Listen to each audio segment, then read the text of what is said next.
আগামীকাল বিকেলে নবান্ন থেকে আমি এবং সংশ্লিষ্ট দপ্তরের মাননীয় মন্ত্রী সিএস এফএস এবং অন্য আধিকারিকদের উপস্থিতিতে অগ্নিমিত্রা পাল এবং আমি একটি ফর্ম পাবলিশ করব, যেই ফর্ম অন্নপূর্ণা যোজনায় ফিল আপ করতে হবে এবং আমরা কালকেই বিস্তারিত বলবো। কারণ এনরোলমেন্ট যখন যত তাড়াতাড়ি করবেন তত বেনিফিট আমরা দিতে পারব। আমাদের অন্নপূর্ণা যোজনার প্রক্রিয়াটা শুরু হয়ে যাবে কাল থেকে। যেমন যেমন ফর্ম ফিল আপ হবে তেমন তেমন ৩,০০০ টাকা ট্রান্সফারও শুরু হয়ে যাবে। আর যতক্ষণ না ৩,০০০ টাকা ট্রান্সফার হচ্ছে, স্বাস্থ্যসাথী যেমন কন্টিনিউ রাখা হয়েছে আয়ুষ্মান ভারত কনভার্ট না হওয়া পর্যন্ত, এখানে আপনার লক্ষ্মী ভাণ্ডারকেও কন্টিনিউ করা হবে।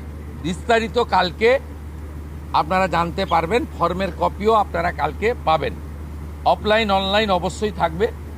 শুধু পাবলিকের উপরে ছেড়ে দেওয়া হবে না, বিধায়করা নিজ উদ্যোগে ফর্ম ফিল আপ করাবেন এবং সরকারও বিডিওদের নেতৃত্বে প্রত্যেক বাড়িতে বাড়িতে ফর্ম ফিল আপের জন্য সহযোগিতা করার জন্য লোক পাবেন। এবং মাথায় রাখতে হবে, ভারতীয়রাই কেবলমাত্র এই সুযোগ পাবেন, অভারতীয়রাই সুযোগ পাবেন না। ভারতবর্ষের সরকারের টাকা বাংলাদেশ থেকে আসা অবৈধ অনুপ্রবেশকারীদের দেওয়ার জন্য নয়, এটা খুব ক্রিস্টাল ক্লিয়ার।